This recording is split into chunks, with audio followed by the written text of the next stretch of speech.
नमस्कार मित्रों, मैं विश्वनाथ ताम्रकार, सहायक प्राध्यापक, कंप्यूटर साइंस डिपार्टमेंट, संत गुरु खासेदास महाविद्यालय, कुरुट। और आज जो हम टॉपिक डिस्कस करने वाले हैं वो है डायनेमिक मेमोरी एलोकेशन या dynamic memory management in C.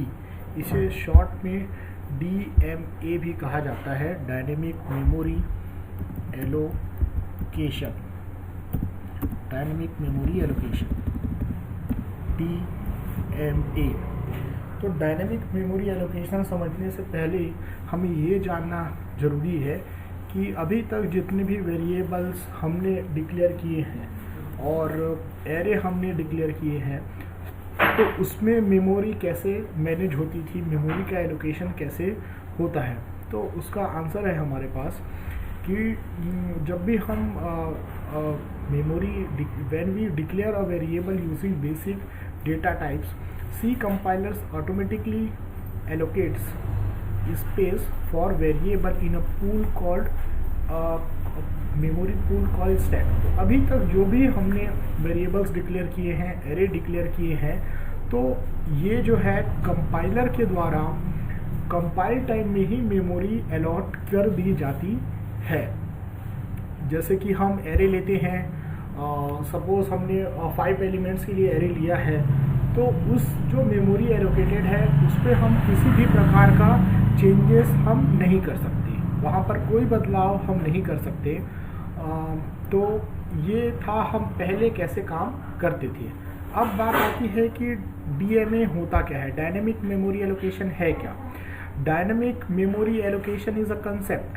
Dynamic memory allocation is a concept by which a programmer can allocate and free memory according to their need at runtime।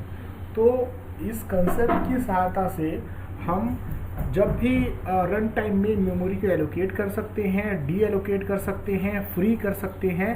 तो ये dynamic run time में जब program execute हो रहा है तब when we allocate memory by using the concept dynamic memory allocation, then memory allocated area which is called heap। तो जब हम डायनेमिक मेमोरी एलोकेशन के द्वारा मेमोरी एलोकेट करते हैं तो वो एरिया जहाँ पर मेमोरी एलोकेट होती है उसे हीप कहा जाता है, उस एरिया को हीप कहा जाता है। अब dynamic memory allocation area is pointed by a pointer variable which can be which we can access the memory area। तो जो भी मेमोरी एलोकेट की जाती है उसका एड्रेस हम पॉइंटर वेरिएबल में रखते हैं और उसके द्वारा उसे एक्सेस किया जाता है। अब बात आती है कि हमें डायनेमिक मेमोरी एलोकेशन की आवश्यकता क्यों पड़ती है। तो इसका बहुत ही सिंपल सा जवाब है कि कई बार जब हम प्रोग्राम बना रहे होते हैं तो उस समय हमें ये नहीं पता होता है कि हमें प्रोग्राम के दौरान कितने मेमोरी की ज़रूरत पड़ेगी। उदाहरण के लिए कि स्टूडेंट का रजिस्ट्रेशन आप कर रहे हैं तो आपको ये नहीं पता है कि कितने स्टूडेंट का रजिस्ट्रेशन करना है। तो उस समय आपको डायनेमिक मेमोरी एलोकेशन की आवश्यकता पड़ेगी। और जैसे कि हमने एक लिंक लिस्ट, आपने कंसेप्ट पढ़ा है, एरे और लिंक लिस्ट। तो एरे जब हमको पता होता है कि हमारे पास कितने मेमोरी एलोकेट करना है तब हम एरे यूज़ करते हैं। और जब हमें ये नहीं पता होता है कि रन टाइम में कितना मेमोरी हमें एलोकेट करना है तो उस समय जो है हम लिंक लिस्ट यूज़ करते हैं। और लिंक लिस्ट में आपको पता है हम कभी भी नोट्स को रन टाइम में डिलीट कर सकते हैं, ऐड कर सकते हैं। तो ये डायनेमिक मेमोरी एलोकेशन क्यों यूज़ किया जाता है ये आपको बहुत ही अच्छे से क्लियर हो गया होगा। जब प्रोग्राम को लिखने से पहले हमें ये नहीं पता हो कि हमें कितने नंबर ऑफ आइटम स्टोर करने हैं, कितनी मेमोरी की आवश्यकता होगी, उस समय हमें डायनेमिक मेमोरी एलोकेशन का यूज़ करना होता है।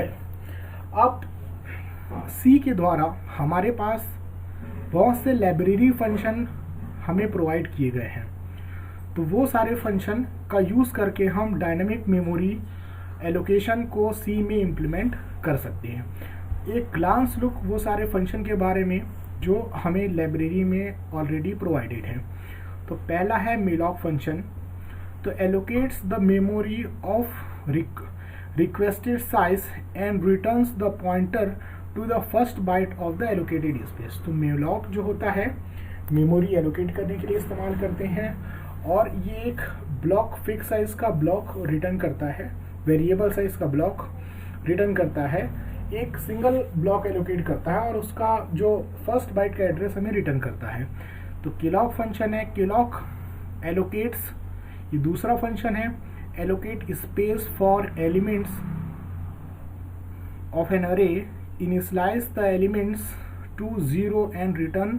तो यह भी एक ब्लॉक ऑफ मेमोरी एलोकेट करता है और उसे वो 0 से इनिशियलाइज कर देता है। तो मेलॉक और केलॉग में एक डिफरेंस है कि मेलॉक में आपको एक ब्लॉक ऑफ मेमोरी एलोकेट होती है, केलॉग में भी एक ब्लॉक मेमोरी का एलोकेट होता है और उसको 0 से इनिशियलाइज किया जाता है। मेलॉक में जो एलोकेटेड स्पेस होता है उसमें गार्बेज होता है, लेकिन केलॉग के द्वारा जो मेमोरी एलोकेट की जाती है उस पर गार्बेज नहीं होता, वो 0 से इनिशियलाइज होता है।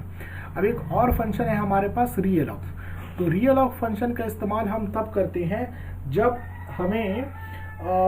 जब जो मेमोरी एरिया पहले से मेलॉक या केलॉग फंक्शन के द्वारा एलोकेट किया गया है उसमें हम मॉडिफिकेशन करना चाहते हैं, उसकी साइज हम बढ़ाना चाहते हैं या साइज हम घटाना चाहते हैं, तो उस समय हम रीअलॉग फंक्शन का यूज करते हैं। और फ्री जो होता है, फ्री फंक्शन का इस्तेमाल इसे मेमोरी एरिया को डी एलोकेट करने के लिए किया जाता है। अब हम यहाँ पर कुछ प्रोग्राम्स की सहायता से इन सारे कंसेप्ट को डिस्कस करेंगे। तो हम जो प्रोग्राम देखने वाले हैं, write a program to create dynamic integer array of size entered at run time using malloc function. और फिर ये भी हम केलॉग फंक्शन के थ्रू देखेंगे। फिर थर्ड जो देखेंगे हम, इस जो मेमोरी एरिया एलोकेटेड है उसमें हम कुछ बदलाव करके देखेंगे। तो जैसा कि हमने पहले लेक्चर्स में देखा है कि आपको टर्बो सी का जो एडिटर आपको जो प्रोवाइडेड होता है उसमें इन फंक्शनों की डेफिनेशन होती है। आप चाहें तो वहाँ से भी ये डेफिनेशन देख सकते हैं। तो हम देखते हैं, और उसी के साथ ही कई सारे जो फंक्शन होते हैं उसके लिए सैंपल प्रोग्राम भी होता है, तो वो भी हम देखेंगे। तो सबसे पहले हेल्प में जाते हैं, और हेल्प में जाने के बाद हम जाते हैं मेलॉक। ये मेलॉक फंक्शन है। तो यहाँ पे आप देख सकते हैं इसके बारे में डिक्लेरेशन दिया है और डेफिनेशन और सारे पॉइंट्स अगर आप यहाँ से देखना चाहें तो यहाँ से लिख सकते हैं मेलॉक एलोकेट्स मेमोरी। तो ये मेमोरी एलोकेट करने के लिए इस्तेमाल किया जाता है। इसका आप सिंटैक्स देख सकते हैं, प्रोटोटाइप बोल सकते हैं उसे। वॉइड पॉइंटर रिटर्न करता है ये, और ये मेलॉक फंक्शन का नाम है साइज टी। ये जो साइज टी है ये साइज के लिए इस्तेमाल किया जाता है। ये एक टाइप है जो हमेशा साइज के लिए इस्तेमाल किया जाता है। और ये यहाँ पे आप इंटीजर भी हम पास कर सकते हैं। और यहाँ पर डेफिनेशन दिया हुआ है, malloc allocates a block of size byte. ये जो साइज है यहाँ पे पैरामीटर में जो हम पास करते हैं वो अ block of size bytes from the memory heap. कहाँ से एलोकेट करता है? हीप से एलोकेट करता है। It allows a program to allocate memory explicitly as its need and in the exact amount needed. तो मेलॉक फंक्शन की सहायता से हम एक ब्लॉक जो कि साइज बाइट का होगा वो मेमोरी हम हीप से एलोकेट करते हैं, हीप में एलोकेट करते हैं, और इसकी सहायता से प्रोग्रामर को उसकी आवश्यकता के अनुसार एग्जैक्टली जितने अमाउंट की मेमोरी की ज़रूरत होती है वो एलोकेट कर लिया जाता है। यहाँ पर हीप का इस्तेमाल किया जाता है। ये हीप के बारे में छोटा सा डिस्क्रिप्शन है, आप चाहें तो इसे नोट कर सकते हैं। The heap is used for dynamic allocation of variable size block. तो यहाँ पे वेरिएबल साइज ब्लॉक बोला जा रहा है वो ब्लॉक ऑफ मेमोरी जिसकी साइज को आप बढ़ा सकते हैं और घटा सकते हैं। Many data structure such as tree and list naturally employ heap memory allocation। तो जहाँ पर ट्री लिस्ट ये होता है वहाँ पर सामान्यतः हीप का उपयोग किया जाता है। तो यहाँ से भी आप बहुत अच्छे से डेफिनेशन लिख सकते हैं। तो ये variable size block of memory allocate करता है जिसकी साइज को बदला जा सकता है। और यहाँ पर आप देख सकते हैं कि वो क्या रिटर्न करता है। यहाँ पर रिटर्न वैल्यू आप देख सकते हैं, on success malloc return a pointer to the newly allocated block of memory. अगर जब वो सक्सेसफुल होता है तो जो नई memory block of memory allocate हुई है उसका वो पॉइंटर रिटर्न करता है और एड्रेस रिटर्न करता है। और अगर ऑन एरर की स्थिति में on error no enough space exist for the new block malloc returns null. और अगर जितना मेमोरी एलोकेट हम करना चाहते हैं वो उतनी मेमोरी हमारे पास अगर नहीं है सिस्टम में तो उस स्थिति में वो रिटर्न करता है नल। एक सिंपल सा प्रोग्राम यहाँ पर दिया हुआ है, मैं आपको इसको रन करके दिखाऊंगा और उसके बाद हम और भी दूसरे प्रोग्राम देखेंगे।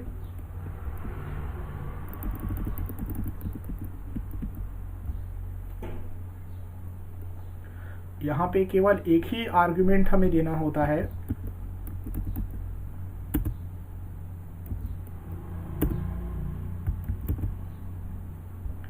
यहाँ पे हमने प्रोग्राम को कॉपी किया है और यहाँ हमने पेस्ट कर दिया है। मैं पहले इसे सिंपल कर देता हूँ ताकि आप इसे आसानी से समझ पाएं।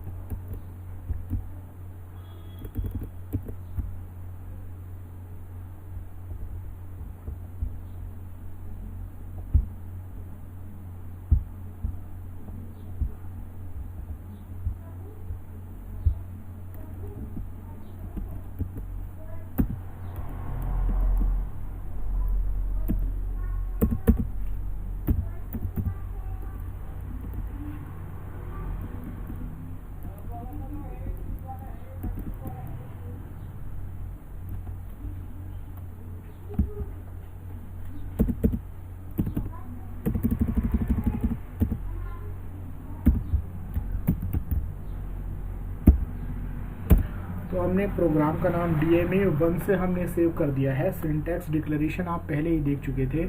अब यहाँ पर हम एक सैम्पल प्रोग्राम देख रहे हैं जिस पे हम एक स्ट्रिंग के लिए मेमोरी एलोकेट करेंगे। तो यहाँ पर आप देख सकते हैं, यहाँ पर हमने studio.h, string.h, alloc.h, तो ये जितने भी डायनेमिक मेमोरी एलोकेशन फंक्शन हैं वो alloc.h हेडर फाइल के अंदर होते हैं। और यहाँ पर हमने exit फंक्शन यूज़ किया है तो इसका जो डेफिनेशन होता है process.h हेडर फाइल के अंदर होता है। तो यहाँ पर हम देखते हैं बहुत ही सिंपल है, आप इसे देखिए आपको समझ में आ जाएगा बहुत अच्छे से। str जो है एक पॉइंटर टू कैरेक्टर है। अब यहाँ पर हम जो है मेलॉक फंक्शन के द्वारा एक ब्लॉक ऑफ मेमोरी एलोकेट करते हैं। तो यहाँ पे हमने लिखा है मेलॉक और हमने यहाँ पे दिया है 10। तो 10 बताता है कि कितने number of bytes memory allocate करना है। तो मेलॉक फंक्शन जो है 10 नंबर ऑफ बाइट्स एलोकेट करेगा जिसमें हम 10 कैरेक्टर्स स्टोर कर पाएंगे। और मेलॉक फंक्शन जो मेमोरी एलोकेट करता है वो वॉइड होता है, वह मतलब एक ब्लॉक ऑफ मेमोरी एलोकेट कर देता है। उस पर आप चाहे तो इंटीजर स्टोर कर सकते हैं, चाहे तो कैरेक्टर स्टोर कर सकते हैं, चाहे तो फ्लोट स्टोर कर सकते हैं। और उसे हमें टाइपकास्ट करना होता है जो कि हम यहाँ पर कर रहे हैं। जो हमने कैर एस्ट्रिक ये डबल कोटेशन कैर एस्ट्रिक के पैरेंथेसिस के अंदर लिखा है, यहाँ पर हम इसे टाइपकास्ट कर रहे हैं। और ये जो है अब जो मेमोरी एलोकेट हुई है उस पर हमने ये बता दिया है कि हम इस पर कैरेक्टर या स्ट्रिंग स्टोर करेंगे। अब यहाँ पर हम ये चेक करें कि str इक्वल टू नल, क्या वो जो नल तो नहीं रिटर्न किया है मेलॉक फंक्शन। मेलॉक फंक्शन अगर नल तब रिटर्न करता है जब हमारे पास इनफ स्पेस नहीं होता है। तो अगर ऐसा होगा तो हम यहाँ पे मैसेज दे देंगे not enough memory to allocate buffer, और यहाँ पर हम एग्जिट कर दे रहे हैं प्रोग्राम से, क्योंकि हमें जो स्ट्रिंग के लिए चाहिए था उतना स्पेस हमको नहीं मिल पाई। तो ये बहुत ही सिंपल सा प्रोग्राम है। और यहाँ पर strcpy हम ये कर रहे हैं, हेलो को हम कॉपी कर दे रहे हैं किसमें, str में। तो str में हेलो कॉपी हो जाएगा, और उसके बाद हम ये प्रिंट कर दे रहे हैं स्ट्रिंग इस s, और यहाँ पर हम str को दे दिया, यहाँ से ये प्रिंट हो जाएगा। और फ्री फंक्शन के थ्रू हम मेमोरी फ्री कर दे रहे हैं। तो ये एक सिंपल सा प्रोग्राम जिसमें malloc फंक्शन का इस्तेमाल करके हमने एक कैरेक्टर एरे के लिए या स्ट्रिंग के लिए मेमोरी एलोकेट किया है। हम इंटीजर के लिए भी मेमोरी एलोकेट कर सकते हैं इसी का यूज़ करके। तो हम जो नेक्स्ट हम अभी हम और एक सिंपल सा देख लेते हैं कीलॉग फंक्शन के साथ, फिर हम अगले लेक्चर में या उसमें देखेंगे कि इंटीजर जो एरे हैं वो सब हम कैसे क्रिएट करना है, यह हम इसी में देख लेते हैं। चलिए, इसी प्रोग्राम में हम चेंजेस करते हैं। कॉपी किया हमने, न्यू हमने ओपन किया, यहाँ पर हमने पेस्ट कर दिया, और यहाँ पर हम दे देते हैं प्रोग्राम की हेडिंग दे देते हैं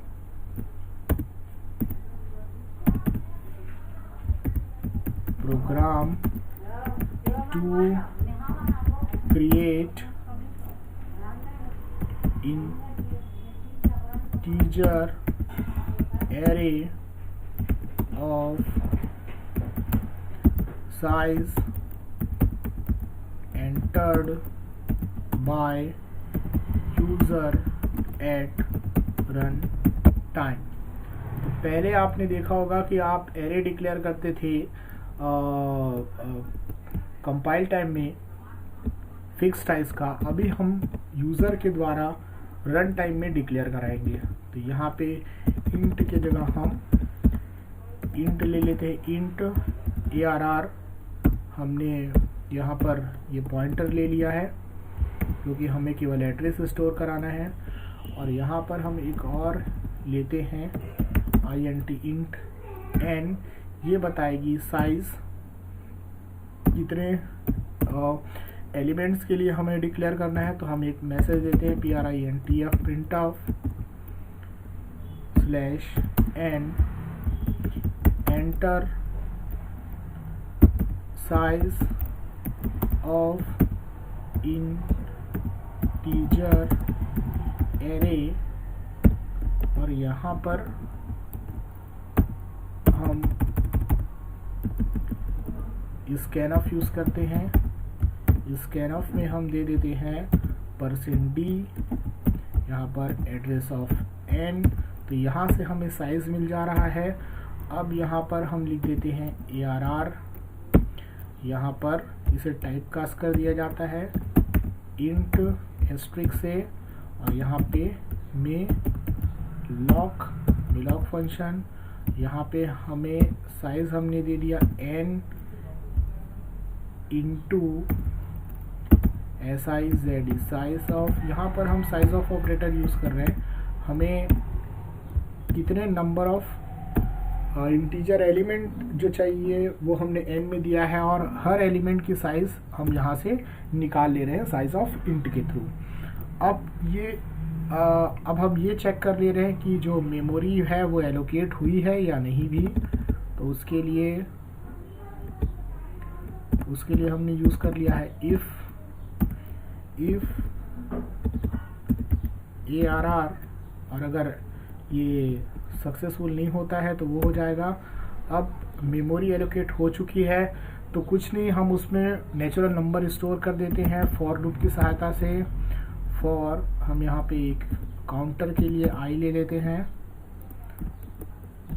और उसमें नंबर से स्टोर कर देंगे i = 0 से i <= n। तो जितना साइज है उसके हिसाब से हमने दे दिया i ++ हमने कर दिया, और यहाँ पर हम वैल्यू डाल दे दें ARR, यहाँ पर इंडेक्स जो है यहाँ पे, या ऐसे भी कर सकते हैं, A R R plus I is equal to I plus 1। तो 0 के जगह हम 1 करेंगे और 1 के जगह जो इंडेक्स के अकॉर्डिंग हमने ये वैल्यू असाइन कर दिया है। अब हम इसे डिस्प्ले करा देंगे फिर से जो वैल्यू हमने स्टोर किया है ना। तो यहाँ पे दे सकते हैं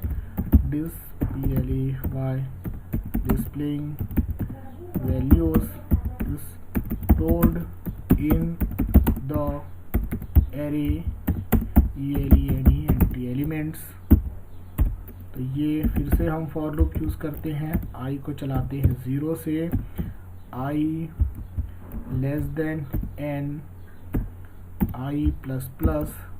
आपको पता होगा कि एरे की इंडेक्सिंग जो होता है 0 से शुरू होता है, इसीलिए हम i 0 से शुरू कर रहे हैं, और लास्ट एरे के लास्ट एलिमेंट का इंडेक्स जो होता है उसकी साइज से एक कम होता है, जैसा कि इसमें हम देख रहे हैं। और यह हम प्रिंट करा दे रहे हैं printf printf /n arr %d is equal to %d। और आपको पता है एरे पॉइंटर होता है और उसे हम ऐसे भी लिख सकते हैं %d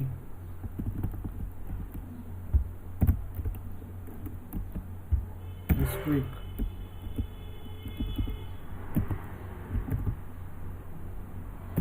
कॉमा सबसे पहले i, उसके बाद हमको देना है arr i, कॉमा फिर i, फिर स्ट्रिंग arr प्लस i। ये हमने दे दिया। हम सिंपल एलोकेट किए हैं और वो एलिमेंट्स उसमें स्टोर कर रहे हैं और एलिमेंट की वैल्यूज हम प्रिंट करा रहे हैं और कोई काम हम यहाँ पर नहीं कर रहे हैं। तो पहले के कंटेंट को हटा दिया जाए और फ्री की सहायता से हम मेमोरी फ्री कर ले रहे हैं।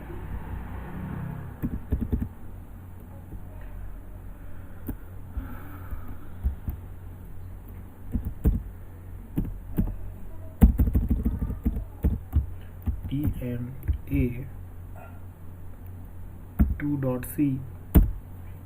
तो ये आप देख सकते हैं, हम यहाँ पर इसे कंपाइल कर रहे हैं तो प्रोग्राम में एक एरर है। क्या एरर है देखते हैं। str दिया हुआ है, तो यहाँ पे हमको करना है arr। एक बार फिर से आप प्रोग्राम को देख सकते हैं।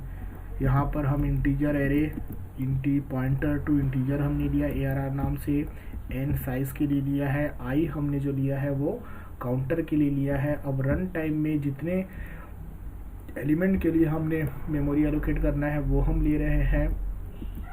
यहाँ पे वो n में स्टोर होगा, स्कैनफ की सहायता से इसकी रन टाइम पे इनपुट लिया जाएगा।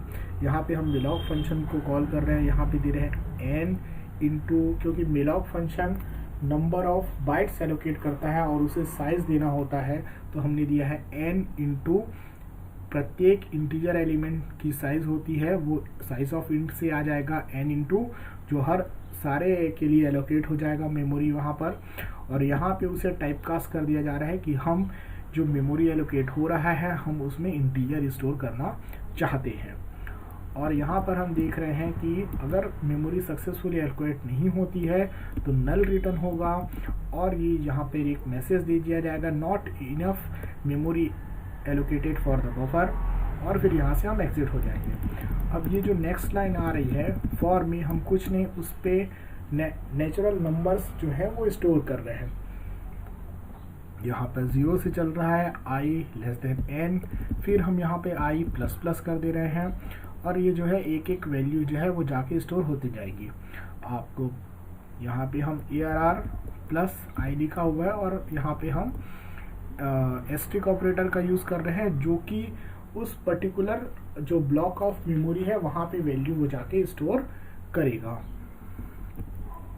और आपको पता होगा ये जो arr, हम चाहे तो उसे एस्ट्रिक arr प्लस i लिखे या arr स्क्वायर ब्रैकेट के अंदर लिखे दोनों का मतलब सेम होता है। तो यहाँ पे हमने स्टोर कराया और यहाँ पे हम उसे प्रिंट करा दे रहे हैं। तो ये हम फिर से कंपाइल करते हैं। तो हम ये कंपाइल कर दिया।